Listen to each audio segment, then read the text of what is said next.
Good morning and welcome to the Rewind. Hashtag 27, where I catch up with the manager of Bakerborough Football Club, that's Brent Peters, and chew the fat, talk balls, as we often used to do on the Sports Bar Show as well, and just catch up on the game, the previous game, and also talk about other aspects of the football club at the moment. How are you doing, Brent? Absolutely Tired? mighty fine. I'm Mighty not tired, fine. I'm all right. I'm absolutely knackered. I'm used to it. Well, yeah, of course, for a long journey to Cleator, but no, doing the comms yesterday. A lot of people tuned in and listening, which is great, which is what we wanted to do, and a lot of interaction on social media as well during the match. As always, when you go up to Cumbria, you're in for a battle, and it was a jolly good game, I would say. We haven't been going that many times to Cleator Moor. I think they've only been in the league. Have they been in the league 4 seasons maximum? I might be wrong there. It might be 3, but they haven't been in that long.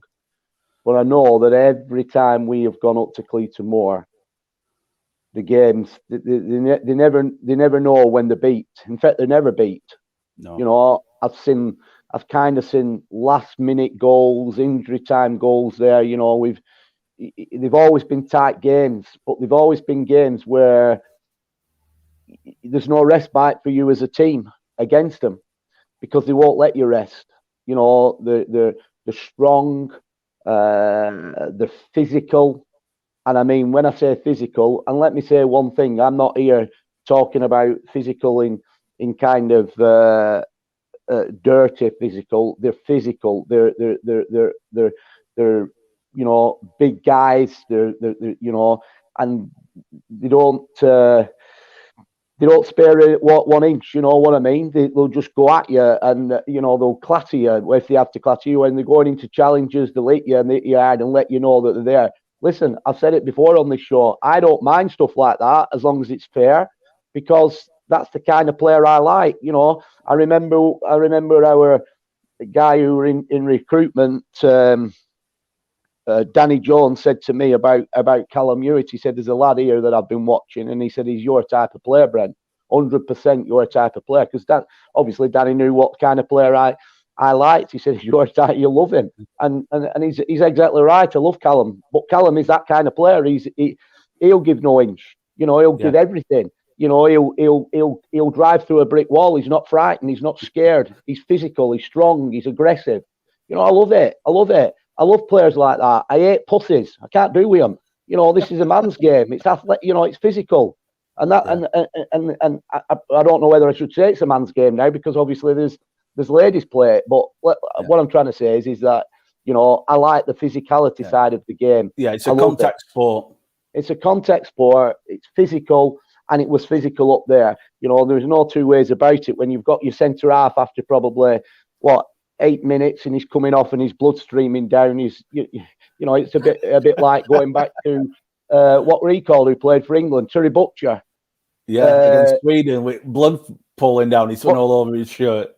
Yeah, you know what I mean. But that's the kind of game it was, and it was not a game for any players that were faint-hearted. Let me tell you, if you were faint-hearted, you'd be. It's no surprise that up there, they give.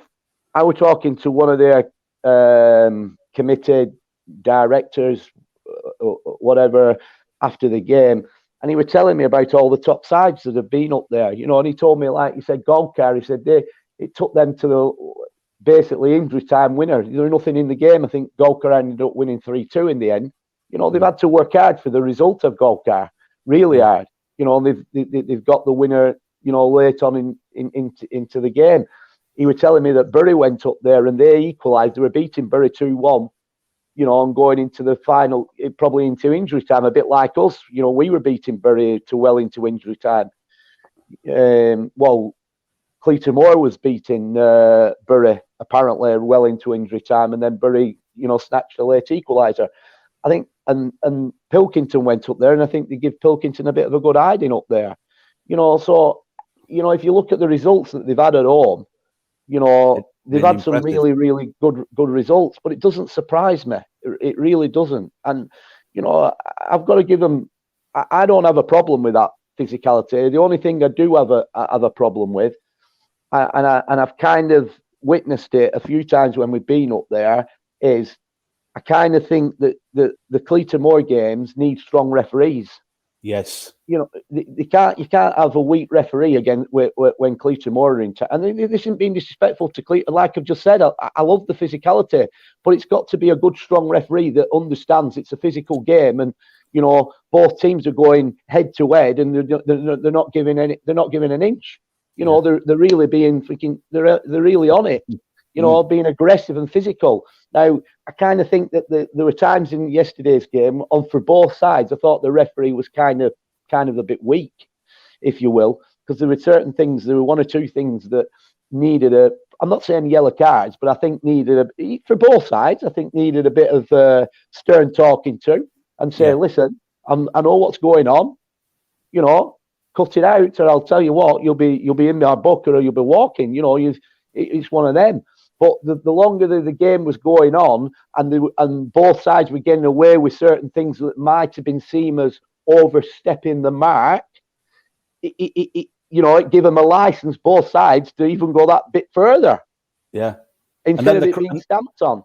And then the crowd get involved. They're only small in number, but they're certainly vocal, aren't they? Well, they are vocal, yeah. You know, and then it spills over. There's a bit of there's a bit of banter. I mean, I can't understand. I mean, first half, I'm at the furthest away from their technical area, but I know Dave were having a bit of banter with their technical area. Well, I kind of understand. When I'm going off, I haven't even said a word. It must be my demeanour.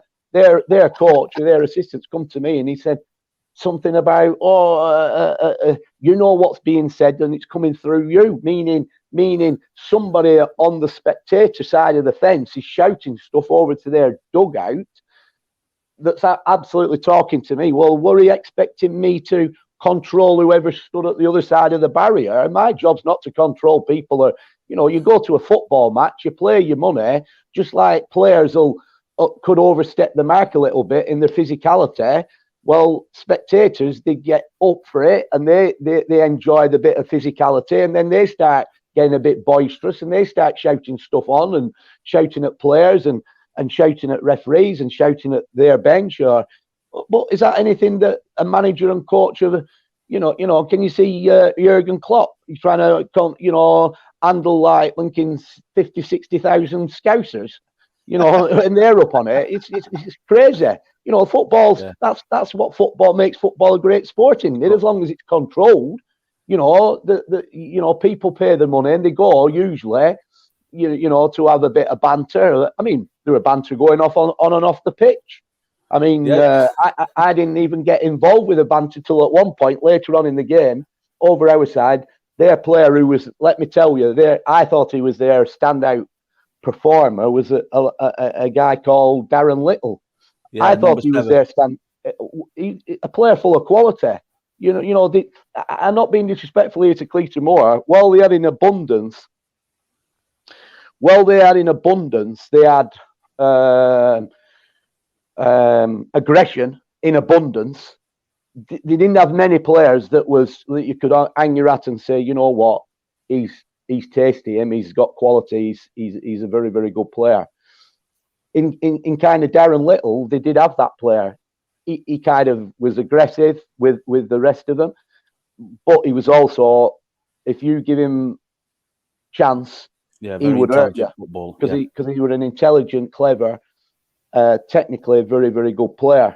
But there was some banter going on with the players, from both sides. And then at one point, I come out with one of my classic one-liners, and he gave me as much back, which I'm not bothered about. He said he accused me of not having any teeth in, because obviously it's just the way I am. It looks like I've got no teeth. But Darren, if you're watching, I can tell you, I've got teeth in there. They might be wearing, like, I'm not going to give my age away, but they might be wearing down a bit thin. We keep brushing them over time, but I'm certainly not going to do what's she called from the what's she called who buys a nice set of teeth so it looks the part. But no, it was just all good banter. Put your teeth in, he says. Well, put your teeth back in, Bodie. No, he didn't say the baldy. He didn't say the baldy. He said, put your teeth back in. That's you adding on to that. So you're banged out of order. No, but it was a good, thoroughly entertaining game. Whoever were at that match yesterday, and the guys who were and the girls who were listening as well enjoyed it, which was great. And also, what was good, Brent, we'll just mention the game a little bit more. Lewis Byrne, you introduced him in the second half. He's only played about 20 minutes of football. He came on against Ilkley, and he made a massive impact. Listen, look, I'll go back to this story, right? When Lewis Byrne was recommended to me by a former player, we introduced him into the club. And the first game that I introduced him was against FC United and Manchester in a friendly. Yeah. And my head coach, Dave Felgate, wasn't available for that game. And, just by watching him in that game, it just showed that the lad was special. And I nicknamed him the Wonder Kid. Yeah. That's what I nicknamed him, because he was doing things that, we go back. I mean, I was blessed to come through the era and obviously being in his company on many, many occasions. George Best, and you could see George Best. George Best was something different. He produced something special. He would do in games. He'd be out of games for a long time, but then, boy, you knew if you had him around that he were always capable of doing that, producing something extra special that no other player in the team would do. And I kind of seen that in Lewis. And the next game we played, excuse me, the next game we played was a friendly, and Dave was back for this game, but something happened. He was on the bench. He was named on the bench, and it was time for me to introduce him. Dave hadn't seen him. He didn't know. He just looked at it. He was just a new kid in the camp, basically, from Dave's point of view. And I remember we were stood. I'd introduced him. I hadn't even said nothing to Dave. I hadn't said nothing. I just said, because it was pre-season. There was nothing to discuss. So I just thought, right, we'll make a few changes here, and I'm going to introduce the Wonder Kid. Yeah. So the next game, I never said anything to Dave. Dave hadn't seen him. He just seen this, because when you look at him, he's like wiry. He's like, there's nothing about him. He's like, yeah. He's just like that. He just reminds me, I keep saying it, he reminds me of many years ago, Colin Little, who I had playing for me. Who's now Manchester United. I think it's under 18, full time at Manchester United, under 18 coach. But anyway, so I introduced Lewis. And he did something right. He put I think it was against Bayern Olswick, actually. Yes, and it was right in front of you. It was right in front of the dugout, and he put the fullback. He tied him in knots, and he put him on his backside, left him in linking his weight. Yeah. And Dave Felgate's looked at me, and he's gone, wow. Where's that come from? He's gone, who's that? He's gone, wow, who's that? And I've gone, the Wonder Kid. So it stuck ever since. And it's stuck ever since. But it's the Wonder Kid. So yeah, so I knew. But listen, it doesn't matter how wonderful he is, and this goes for any player. The lad's been out for quite some time, and he's had an injury, which wasn't in football injury. It just so happened it happened at work. It set him back. We've now got him back, and he's now been training. He's in contention. Some managers, a lot of managers out there, he'd be first name on the team sheet, and they put him in. But that sends the wrong message. We're not about that at Bacup Borough. We treat everybody. We try to treat everybody equal. And what we try to do is like, listen, we've said it all along. It doesn't matter if I've got to, and I'll use this. If I've got to take Kyle Siddall off, and I've got to introduce him with Lewis Byrne, then I just think we're introducing. We've taken an exceptionally good player off and introduced another exceptionally good player, and I think that is kind of in the positions that every player plays, they've got competition for their place, healthy competition, and they're all technically very, very good. You know, on different every player, like in any club, they all have different attributes and obviously different strengths and weaknesses.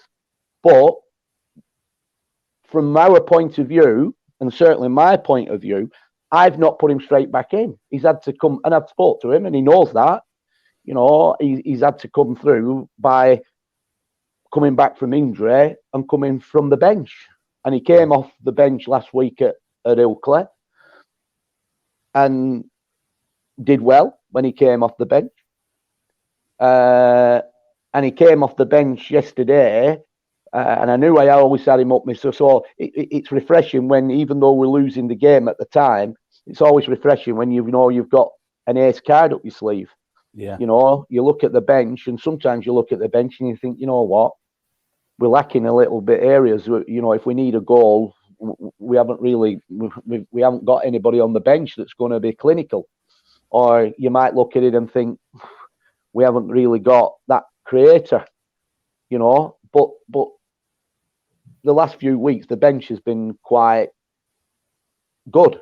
Although we were depleted yesterday, which we'll come to in a bit, we were depleted.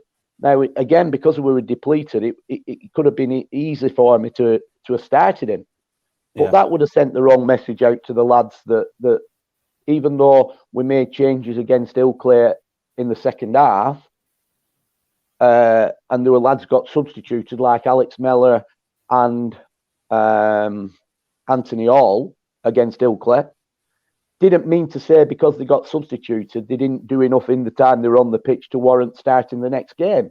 Yeah. Just because you substitute a player doesn't mean to say that, you know, they shouldn't be in the next game. You substitute players for varying different reasons. You can substitute a player because he's carrying a little bit of a knock, and you want him to get him off and, you know, protect him a little bit. You could be substituting a player because it can be tactical. You want to change something, or you could substitute a player because you want to give the opposition something different to think about rather than who's been playing against them. And you can substitute a player on the obvious that they're struggling a little bit. They aren't playing well. So there's varying different reasons why you substitute a player. Now, we made these substitutions last week against Ilkley, and it wasn't, you know, Alex Mellor and Anthony Hall had worked hard. They'd done the job. They'd done well, but we wanted to freshen it up against Ilkley, but that didn't stop us, even though Lewis came on and contributed really, really well against Ilkley. It didn't force my hand to start him in the next game at Cleator Moor, because that would have been, I think, a bit of injustice to Anthony and Alex if that would have happened. So they got the chance to still start the game. Lewis had to be patient, but I'd already me and Dave, we both had spoke to him and said, look, you're going to play a big part in this game. This was before the game. This was before, when we just arrived and got off the coach, we pulled him to one side and had a chat with him and said, you'll play a big part in this game. And wow, what a big part he played.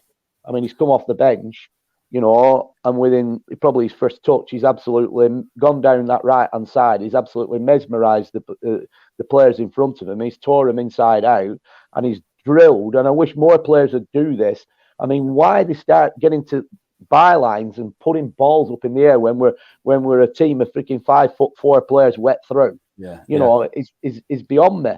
You know, but it was intelligent play for him. He's got kind of down the byline and he's blinking drilled, pulled one slightly back into the area, into an area, and Kyle Siddall's read it like reading an Enid Blyton book, and he's on it like a blinking. He's on it like a flash, and what a tremendous finish. You know, but it's that bit of quality. I mean, and then he could have actually won us the game, could Lewis? I mean, he's again in a different situation. He's torn strips off the player, but he's checked one way, he's come back again, he's checked the other way, and then he's come back trying to tee himself up again, and he's gone another way, and then kind of, instead of hitting it, the opportunity's then gone, and he's had to lay a pass off, which it kind of, but I think if he'd have hit it on when he's got that half a yard, instead of checking back and making it an inch perfect, position for him to be in, I think he'd have won us the game. We would have come away with all 3 points from him being on. But yeah, what an exceptional lad, and he's a great lad. He's absolutely fantastic. But and he's a special lad. He is, but I don't name many players the wonder kid. He's the wonder kid, and that's it. That's it. There it sticks. But listen, what the other players. The issue is with the other players. Going back to the other players, when you know that you've got kind of Lewis ready, chomping at the bit to start, the other players have got to really well we were on the pitch is step up to the plate, because even though it was a good and people put a good work like performance in, I'm not going to name names on here, but one player in particular I thought could have done a bit, well, there are a couple of players I thought could have done a bit more. I mean, Dave had a bit of he named him at halftime in the changing room in his part of his talk. I actually didn't name him, but I agree with the kind of what the players he kind of named. He didn't say that. He just said, "We need more from you. We need more." Yeah. And this is where I come to sometimes where the physicality comes in. You've got majority of our players don't mind the physicality and they'll stand up to it, and they did stand up to it yesterday. But there can be the odd one or two that might be a bit skeptical to it and kind of be like a bit gingerly doing things rather than being full on. Shy away from confrontation. Yeah.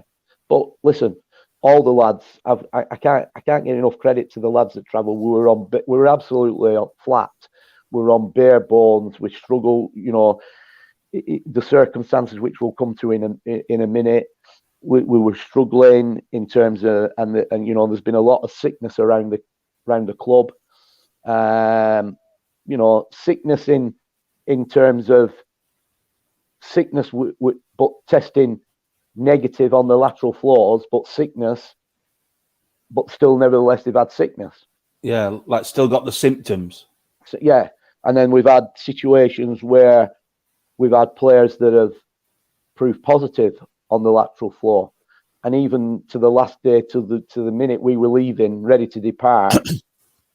We even had another player that kind of dropped out. I mean, when I filled the team sheet in for you, and you've got to put it online, my last 2 substitute places we had new signings in, didn't we? They were called COVID. And COVID. They were called COVID and COVID. But the website for the North West Counties League wouldn't allow you to put COVID and COVID. It's a bit unfortunate that, because that's what were happening. We were completely, we were on bare bones basically. Yeah. And there were some players got out of the sick beds to travel to make sure we had the numbers. Well, I saw just you say sick bed. I saw Josh Wall, and it poor bugger looked like death warmed up. Well, he's took it out now how many lateral floors. Seriously, he's took them. Even the day before, he were on to me, and he'd been keeping in touch with me. And I kind of said, and I'd even seen his Twitter feeds in the day with his girlfriend and everything. What he put out there, and to be honest, I just said, look, you just got to take your lateral floors, and we just got to keep testing you. And to be fair to him, there were one he did it, and then he came back to me and he said, look, I think I've done it wrong. I mean, my mum's going to do it for me now because I think I've done it wrong. And she, God bless her, she tested him and she'll have done it right. But he was still coming back as negative. So, but he should never have travelled really. And I've got him, and he actually wanted to play. And, but the reason we've got to take some of the blame there with the players wanting to play like they do, because we've always drilled into them right from pre-season, right the way through. Listen, it's your shirt. If you get the shirt, it is your shirt. And, it is also your shirt then to give away. So if you give that shirt away, it's yours. Don't come knocking on our door. It's your responsibility. Now, in case of Josh Wall, to be fair to the boy, since Ryan were in suspended, and Josh has got his chance and come back in, he really has done well. You've got to give him credit there. He has done really, really well. And, you know, he's delivered quality. He's played with intelligence, and, you know, and you know, he deserved to have kept his place. But there comes a time where, you know, sickness, you know yourself, flu, colds, diarrhea, sick and diarrhea, anything like that, it takes it out of you. You know, for all the will in the world, you want to play, you feel like you play. We had a situation a few weeks ago with Brad Hancock, you know, similar. He didn't want to lose his shirt, but so he tried to play, and he'd had a chest infection, and he tried to play with a chest infection. He just couldn't do it. And they're honest lads, these. They'll tell you, Brent, I can't do it. I'm struggling to breathe. So we had to replace Brad.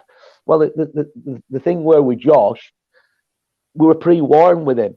So even though he travelled up and made the numbers up in terms of making sure we had players up there, we just couldn't start him because he wouldn't have given us, and that would have put him in more jeopardy. If you follow my logic, it would have put him in more jeopardy in terms of not getting his shirt back because he's put in a poor performance, irrespective of how he feels. So we had a chat with him before the game, and one of the things that I said to him, listen, on this occasion now, it's not about, and I said it to the lads in the changing room, we're going to have to, because the games over the Christmas period come like they do, but fairly close together, and because it's rife at the minute with COVID, and it's going up and up and up, we've got to utilise the squad more. So it's not a case of leaving. If we think we need to freshen things up, irrespective of how well somebody played the week before or what, we will freshen it up because we feel, well, if we've got the players to do it, we will do it. And we've kind of got to relent that little bit of the situation where it says it's up to you to hand the shirt back. You know, we'd expect them to still put the top performance in, you know, but it's kind of, we've got to treat the situation on its merits. And at the minute, we're in a difficult time. All clubs are in a difficult time. You know, we're playing through. It's rife when you see Premiership games going like they're going, you know, and when you see Championship games going like they're going, and Division 1 and Division 2 games going. You know, these are clubs with a fantastic resources. Massive squads.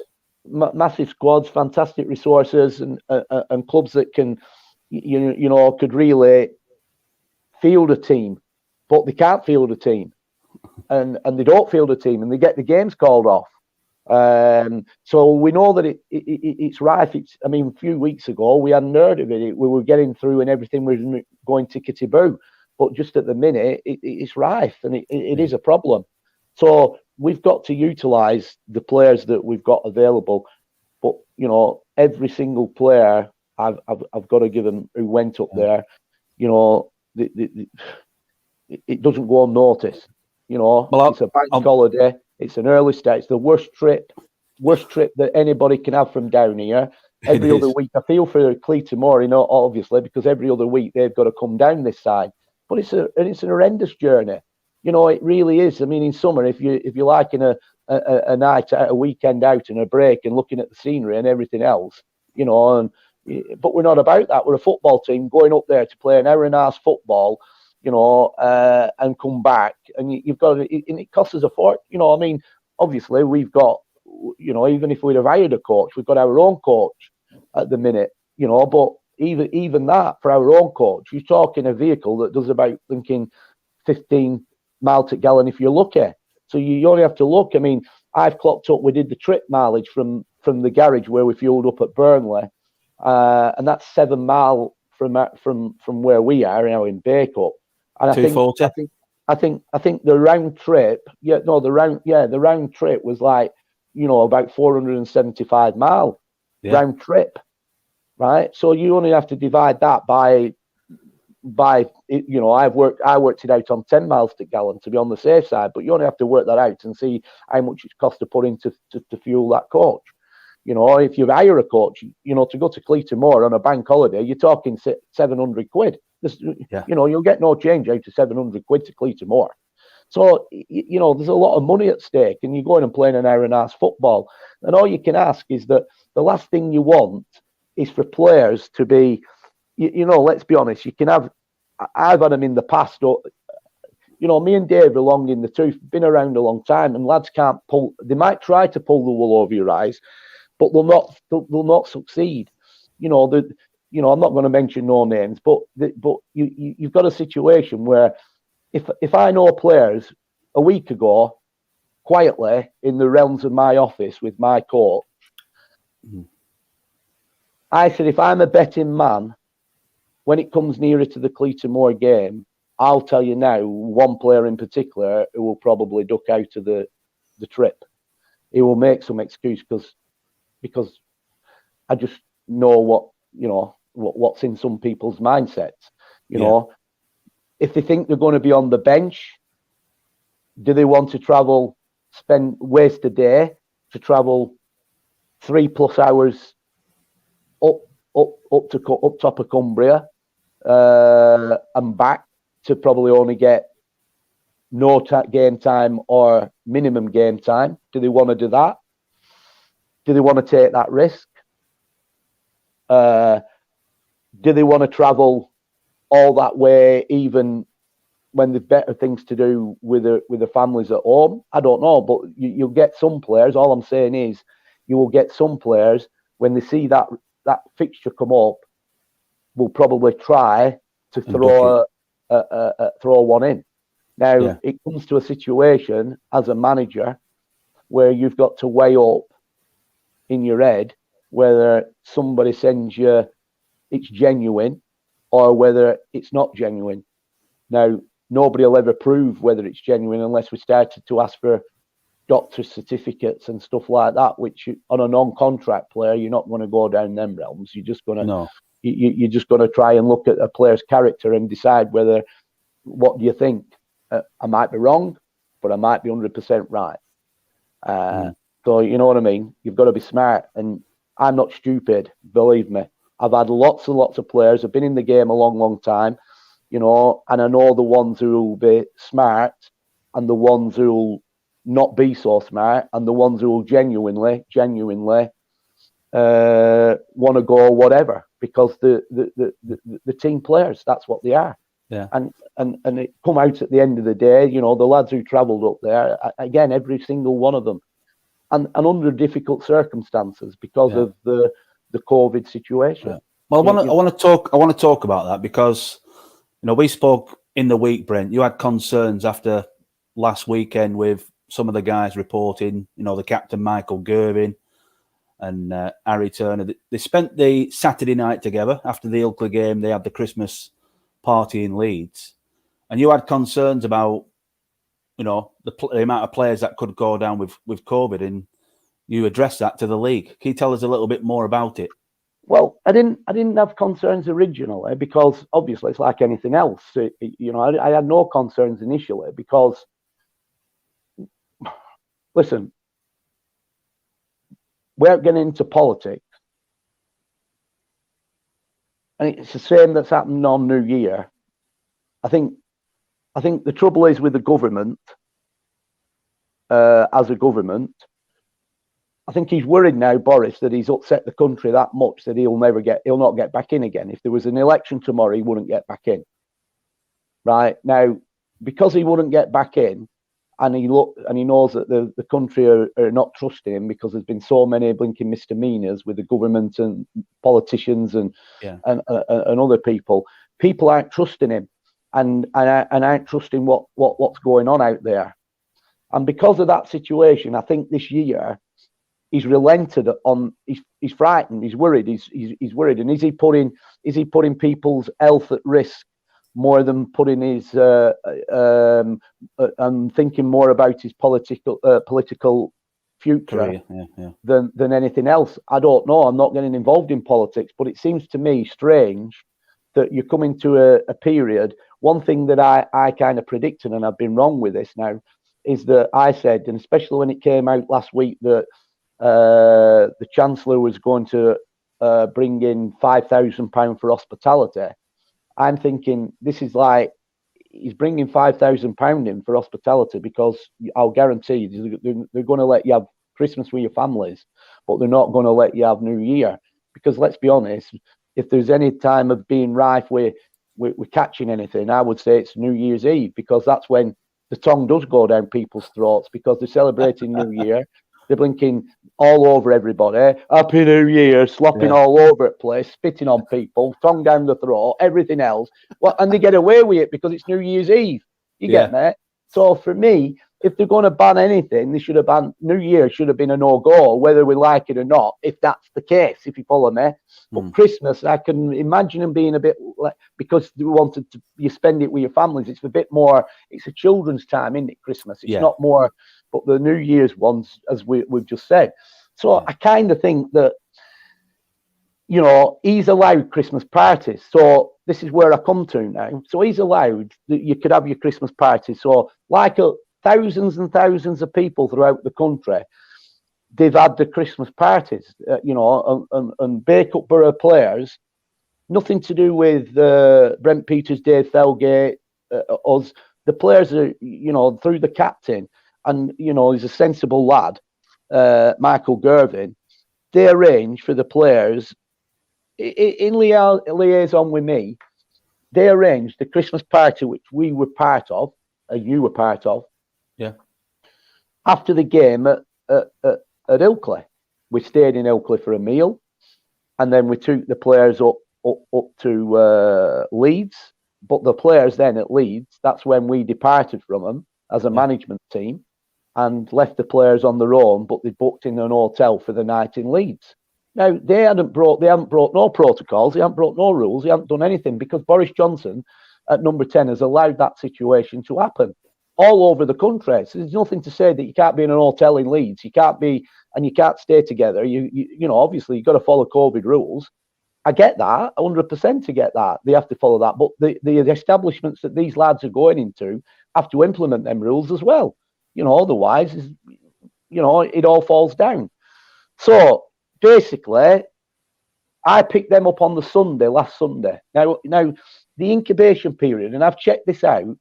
You know, I do my homework. I'm not sure the chairman of the North West Counties League does his homework before he starts sending bleating stupid emails with one-liners in. It starts to look to me like it gets a bit personal, right? But I do my homework, and in my homework it says that with COVID, you can be in people's companies and it can take probably 5 to 6 days before it starts to come out. So the alarm bells start ringing. So if we class Sunday as the last day that they were together, they've got out of the coach outside here and jumped in the cars and then gone wherever they're going home or whatever. Yeah. Yeah. So you count the days down from Sunday. So you've got Sunday. So you've got Monday, Tuesday, Wednesday, Thursday, Friday. So the 5th day, if you take Saturday, that's the 6th day. The COVID in that group or in anybody on the 6th day is starting to fester and come out. Yeah. So because it's starting to come out, I've not even thought about COVID in terms of thinking about it, because nobody's ever muted anything. There's been no COVID around our club, not at all. But then all of a sudden, ping, one of my squad members, positive COVID, who was on that trip. Positive COVID. Within a day, ping, another player from the squad that was on that trip. Positive COVID. Yeah. The next thing, the day before the game, ping, a lateral flow test of our goalkeeper. Yeah. The alarm bells start to ring at this point. So I've had 3 squad members who was all on that trip, not anybody that wasn't on it, all on that trip on the Christmas party with thousands of other people doing exactly what our guys have done. Yeah. And it's gone ping. I've had 3. I've had 2 that they've had with the dates of birth on and they've done the lateral floor, then they've gone to the next stage where they've gone and been tested with National Health, which has proved positive. They've got the text message that gives the date of birth and gives all the details on it. 2 out of the 3 I provided to the league. The third one I couldn't provide to the league because he didn't have enough time he was just warning me that his lateral flow was showing positive. Yeah. Now then, the alarm bells start to ring. We've also then got several players that have been in contact with me that was on that trip feeling unwell. Lateral flows hadn't shown anything at this point. Yeah. But they were feeling unwell.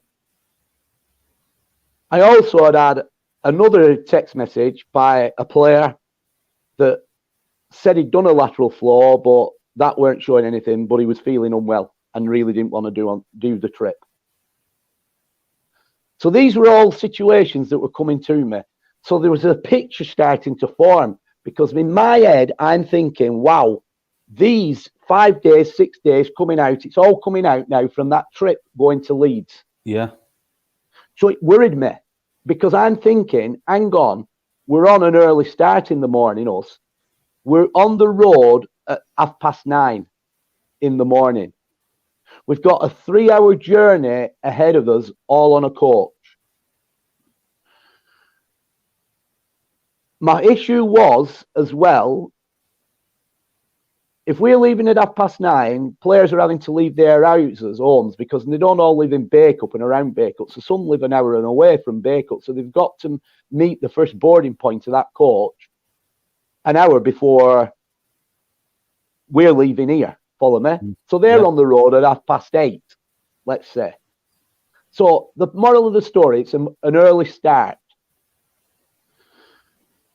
I'm worried because there's pinging the last couple of days leading up to the game, and even on the morning of the game, I had another ping on a player that was travelling that had to pull out at the 11th hour.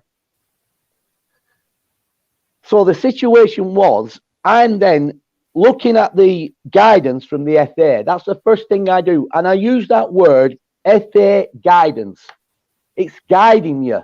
It's not a set in stone rule. It's not a set in stone anything. It's guidance.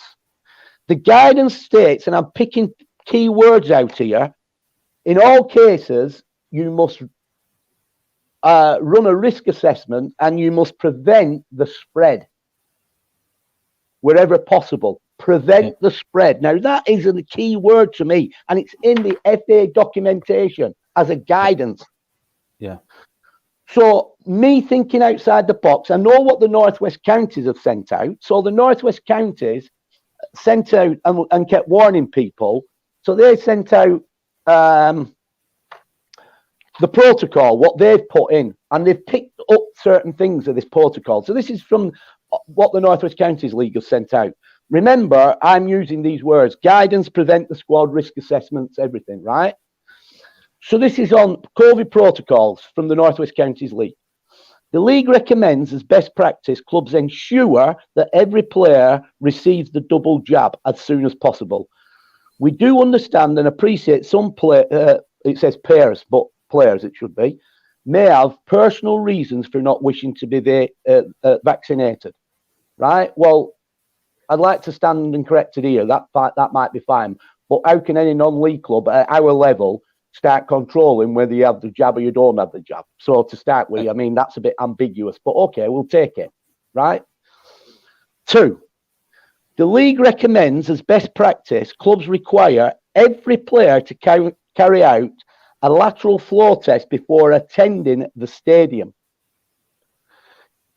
If the lateral flow test is positive, self-isolate and wait for the result of the PCR test. I kind of agree with that to a point. I agree with it, right? You've got to take lateral flow test. Yeah. 3, clubs may wish to consider including in their code of conduct that players must have lateral flow tests before training and games. So basically, what the league has said, consider putting it in your risk assessment that they should do it even before reporting to training. For avoidance of doubt, Mr. Lawler, our lads haven't even been together in training because for the Christmas period, we've cancelled training because most of the venues are shut. Yeah. Right. 4. And then it goes, clubs must have fewer than 13 players. The 13 including additional goalkeepers available who are not ineligible due to COVID-19. And in brackets, it has pursuant to FA Competition Rule 34. So take that scenario. When I counted available, we had less than 13, and we didn't have a goalkeeper weren't available because our goalkeeper was the last person to send in the lateral flow test as positive. Yeah.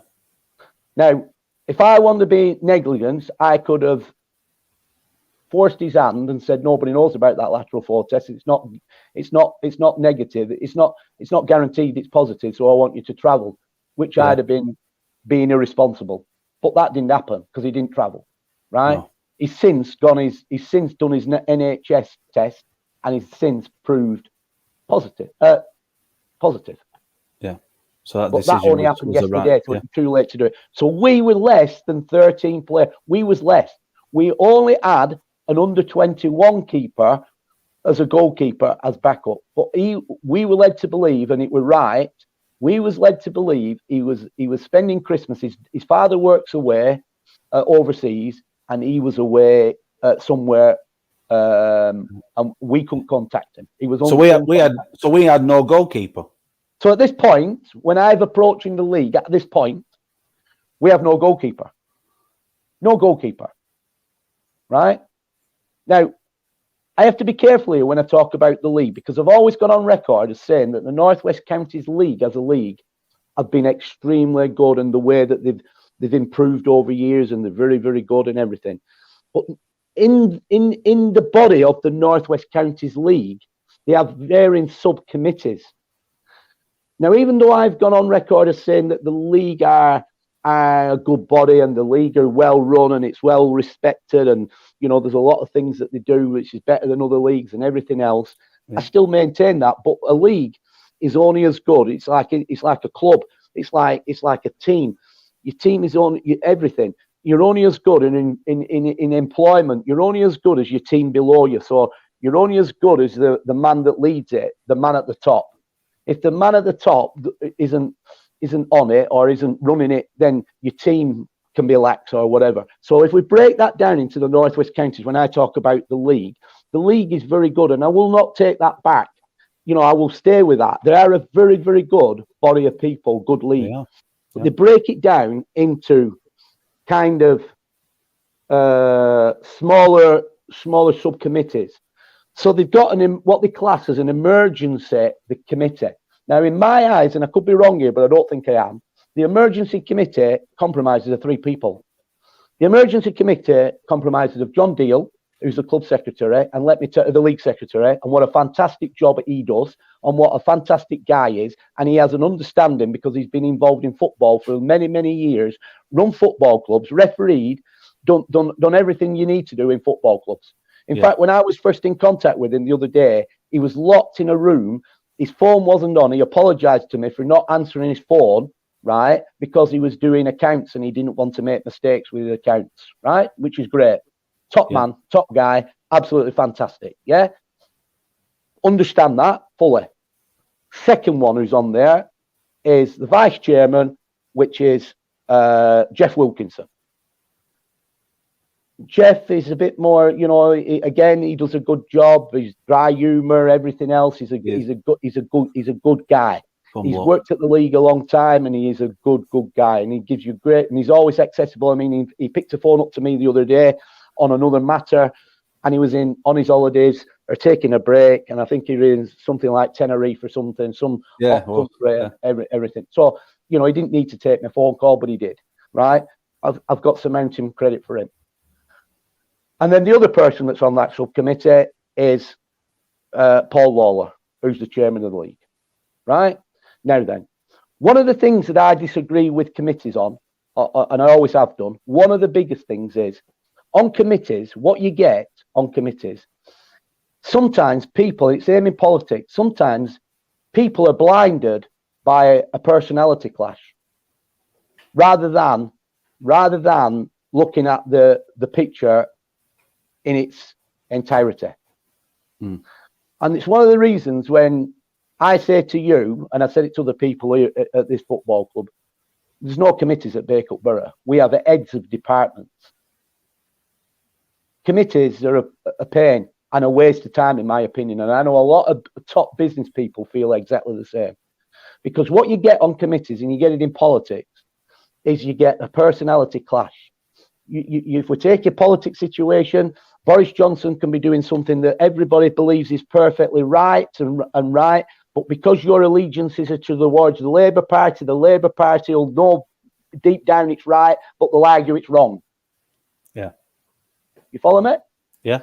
If we turn that into football scenario committees, there'll be somebody on that committee that they don't like, because they've had personality clashes, and because they don't like that person, even though they're coming out with something that's logistically right, they will be wrong. They won't agree with it and won't vote for it because they just don't like that person. Now, This is what I'm coming to with the subcommittee, because I send in, I think there's because some of his emails that he's wrote jumped on the bandwagon, the chairman of the league, it's laughable and irresponsible, certain wording that he's saying. And he's like turning it, saying our club's not doing this and our club. So what you're saying is your club aren't following the guidance. Your club's not doing this, and there's question marks. Believe you me, I'm going to take it all to task, because I'm going to break it all down, and I'm going to get onto the FA. And if I've got to get involved with Jake, very involved, our MP, because it's scandalous. It's absolutely the wording. What he's come back, and I don't think I've been at fault sometimes in not engaging my brain when I've sent emails into the league, because it's a standing, not a joke, I wouldn't say, but it's been a standing situation with the league, certainly with John Deal and Jeff Wilkinson, where they've said to Deborah, who's my personal assistant, will you give Brent 2 laptops? Will you make sure that he's got one where he can vent off his anger, and then one when he's calmed down, when he sends a proper situation in? And I get that, because it's like a red rag to a bull, and sometimes I don't stop to think before I do stuff. So I take their advice on board there. They've got a point, and I do that, and that's a fault of mine. You know that. I can fire like that. Yeah. But then cold like today, I calm down and look at it a bit more logically and more controlled, and I think, you know what? Yeah, well, we've got a point. You get me? So I'm going back to this COVID situation, and I come back to where preventing the spread and being responsible. Now, I think as the manager of Bacup Borough Football Club, I have been totally responsible, because on the day before the game, when I see a pattern all of a sudden emerging that we've got issues within the camp, that all from players that have been together, I'm thinking, whoa, we're going to end up tomorrow morning on the day of the game where we're not going to have a team here where it's going on. So I sent a precautionary email requesting the postponement of the game at Cleator Moor. Yeah. Equally, because I couldn't get hold of anybody from the league directly straight away, I informed, which I think is the only right matter to do, Cleator Moor, and advised them that I had put a request in, because with several players all of a sudden dropping with a COVID situation. And I warned them, because I've been in this situation. I run a football club here, and there's nothing worse on the day when you've got all your catering, and especially we've got to look at the situation in its entirety. It was a bank holiday weekend. It's bank holiday. Morrison's down the road here was shut on bank holiday. It was shut. You could go to Asda, which is a few more miles down the road, but Morrison's was shut. So my point, what I'm trying to say there is, not everywhere was open where you can go and readily get your stuff in. So that creates a problem in itself when you're the host club. You follow me? So I was trying to give them, and also you don't want to get into preparations thinking that you're preparing for a game, publicity programs, referees, thinking everything, all the catering, money, etc. and then you didn't have any inkling that the game were going to go and get called off, right? So I warned them on the day that I had put a request into the league, and they come back. Thanks for letting me know. Will you keep me posted? Yes, we'll keep you posted. I had to go about my business, and I hadn't had a response straight away from John Deal, but he did reply and apologise, which I, because he was locked away and I had to do mine. So a few hours later, I still hadn't really had a proper response, but I did get a response back from John, which basically said to me, can you send in your national health, like you've got to do, which is Rule 8.10 that the North West counties keep referring to, which is their rule. Yeah. Can you send in positive NHS track and test thing, because it gives the date of birth and gives all the information. Two of the players that I forwarded that to, which I could do because I got them. So they had them. And he said, copy Paul Lawler in and Jeff Wilkie. So I had them. So I did exactly what he asked me to do. I also sent in the lateral flow test, which didn't mean anything to him because they're not accepting the lateral flow test because they wanted that NHS one, which I'd have sent in. But this was the wording of my initial email, which I had, and I will read it to you. I'll not mention the names of the players because I don't think it'd be right, but I'm going to, this was my initial email. This is me trying to be responsible. Not irresponsible, responsible. Yeah. 26th of December, 2021 at 12:23. Good afternoon, John, and happy Christmas. I have had 3 calls and 3 positive COVID results. 2 of the calls have come this morning, which was, I'm not going to mention names, our goalkeeper. This itself poses an issue as I have only one other keeper from our under 21s, which is young Jack Howard. I will mention him because it doesn't matter because he played anyway. Yeah. Who has gone away to be with his father who works overseas for Christmas. So I have not got a goalkeeper. So at this point, I had no goalkeeper because, like I just said earlier, yeah. So I've got a major problem. So they expect us to go at this point 6 hours up, 3 hours up, 3 hours back, play an hour and a half football, but with no keeper. Well, that's freaking madness. So I've then gone on and I've gone, I have got sight of so-and-so's lateral flow test, which I will send you on WhatsApp. I have another player, which is, I will send this request in a separate email as per guidance. So basically, I'm referring to the rules that I'm doing. So I'm following everything but I'm tipping because I wanted possibly an early decision for everybody's reasons.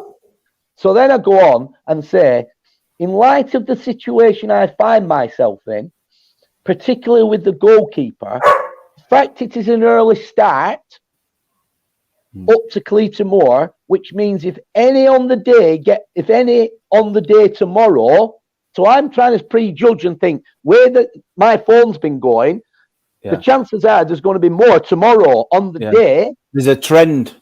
There's a trend appearing. So I'm going, if I get any more on the day tomorrow, this will only add further implications. Because if you think about it and stop there, if I do lateral flows, they've done lateral flows before they get on that court, right? And let's just say hypothetically that 5 are positive at that point. Let's just say 4, 3, 2. It doesn't matter. On the day of the game, when we were ahead of the 3-hour trip, which we can't predict accidents. It's not like you're just going down the road and you can override a circumstances on the motorway or whatever. You can't. You're doing a 3-hour long trip. There could be a blinking hour and a half delay on a motorway because somebody's freaking hanging off a bridge because of mental health issues. We see it. Yeah. So I'm pre-thinking all these things because I'm thinking ahead.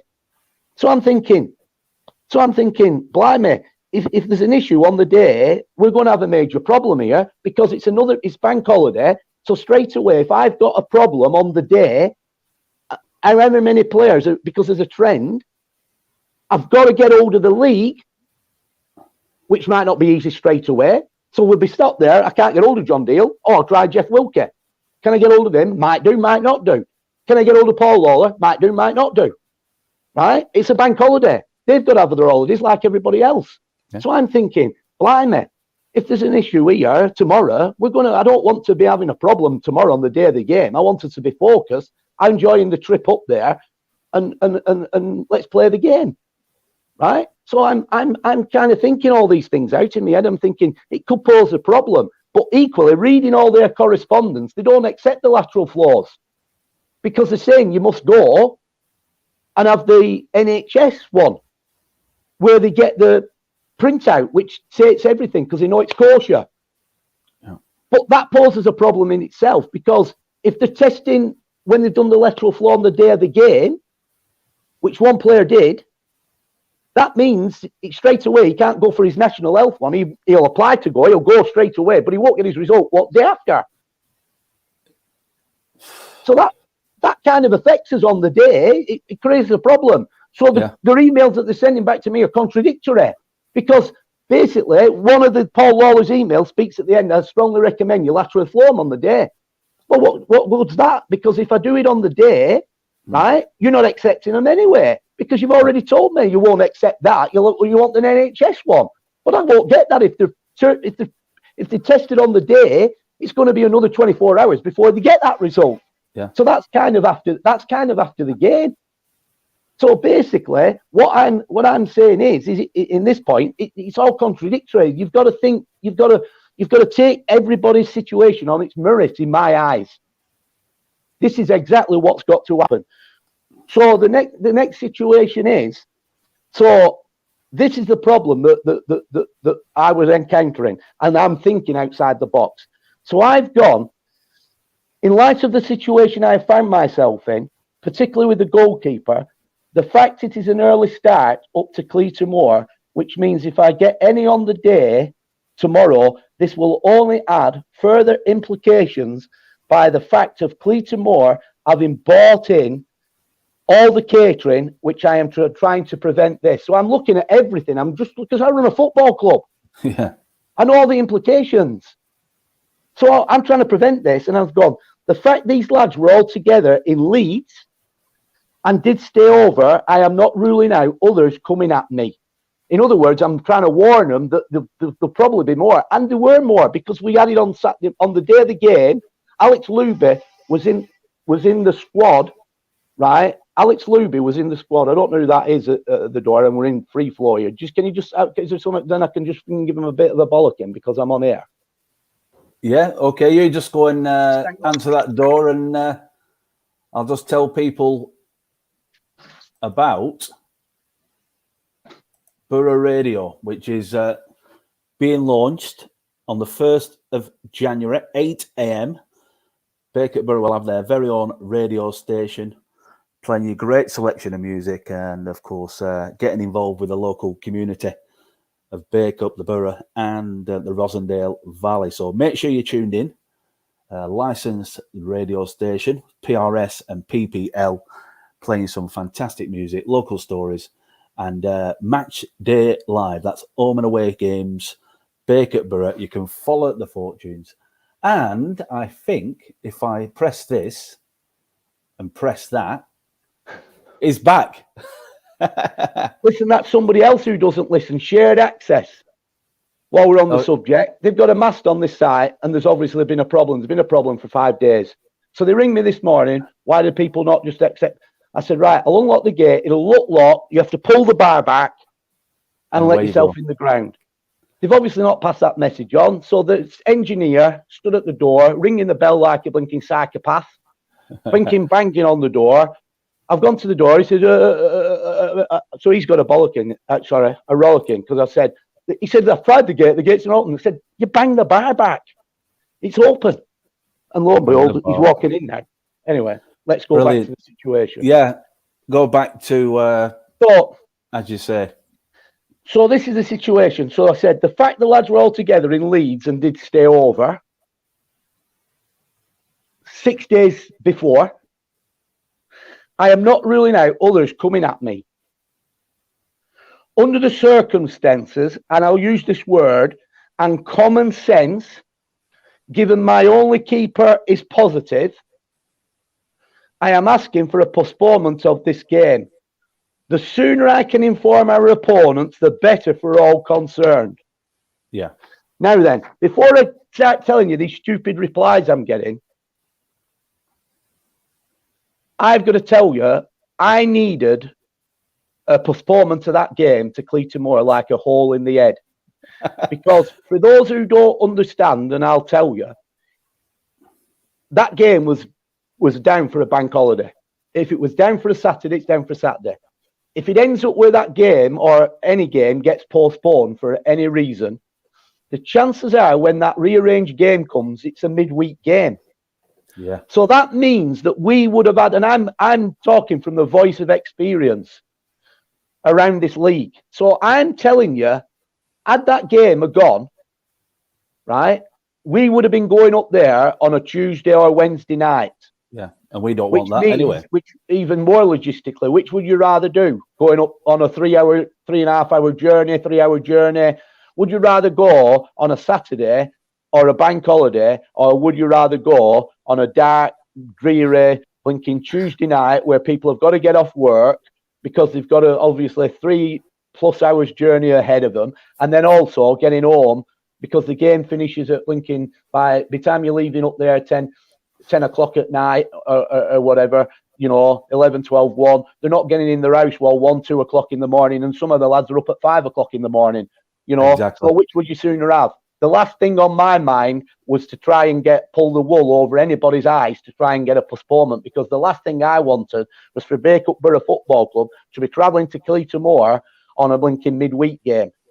I wouldn't have happened. But I, as a responsible person for this football club, I've got to think of the bigger picture.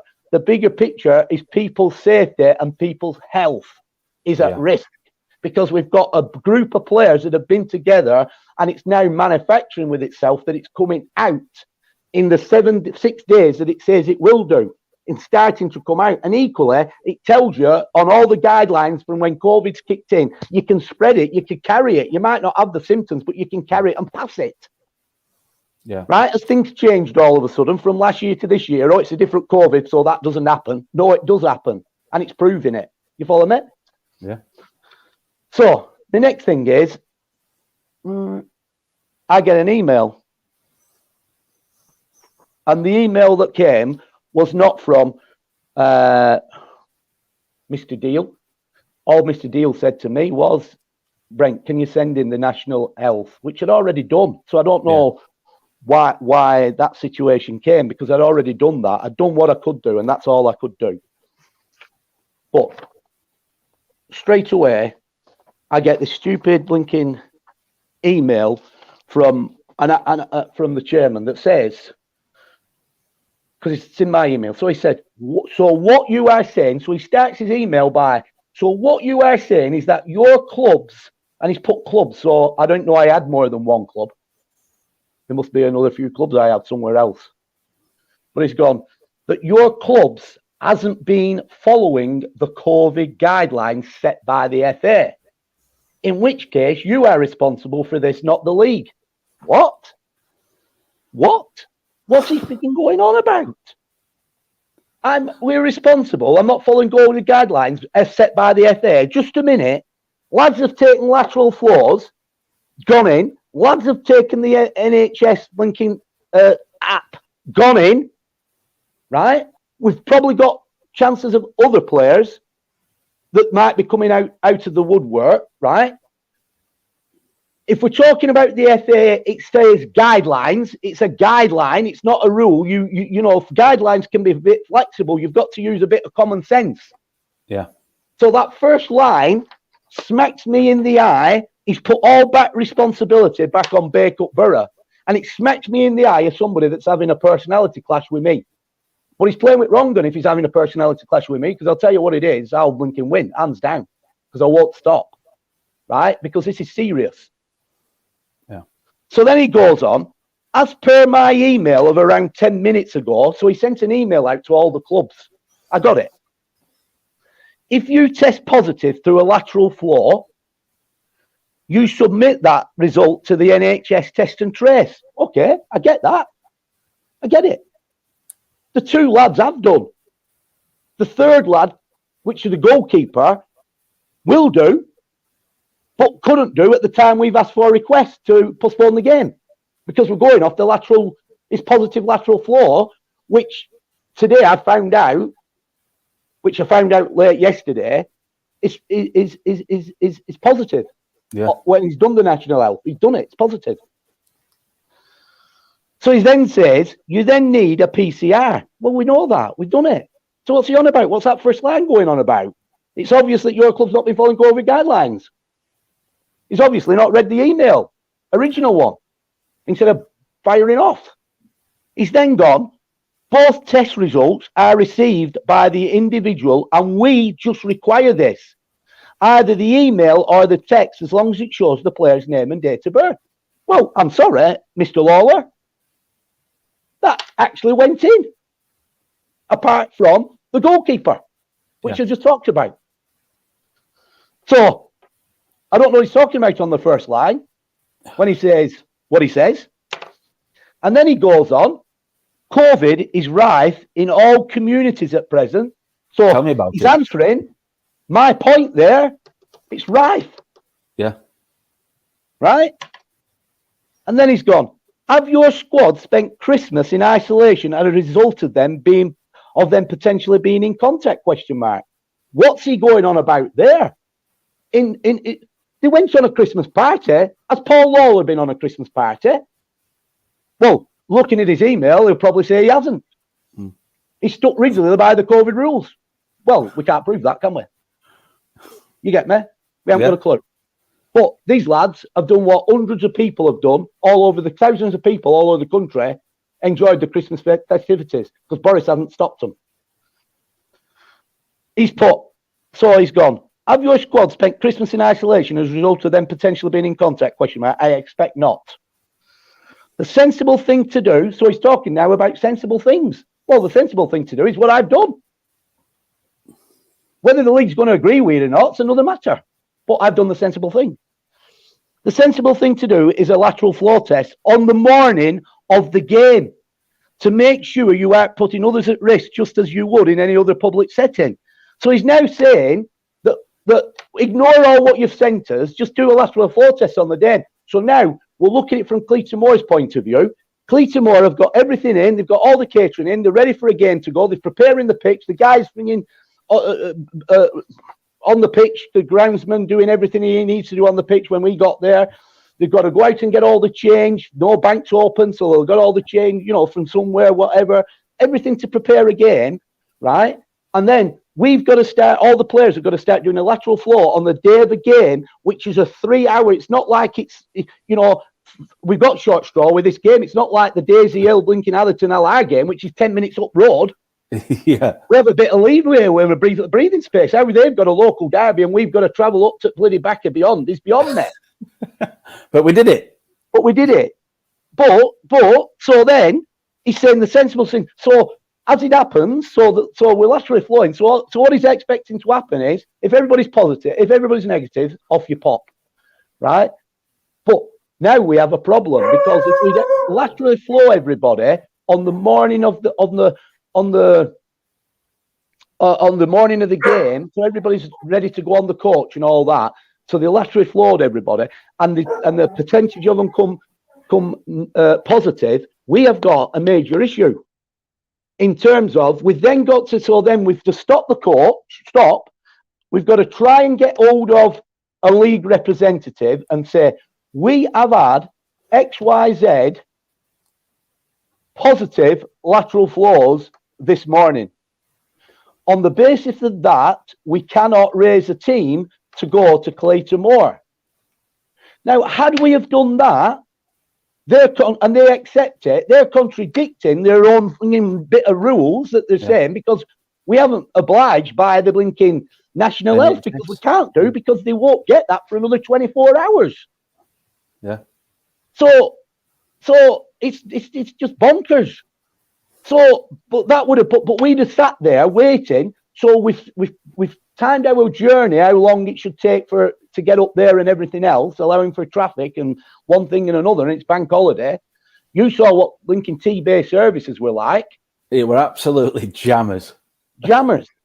So you know what I'm saying? These people who are sitting in their offices all the time and are office workers, they must be on a different planet. So I'm thinking, it's all bonkers. So then what would have happened? Has it happened? It hasn't happened because we had one on the day, which we did have one on the day, which caused us a problem, but we still managed to get up there thanks to the lads who did turn up, right? So the situation we've got with that one, right?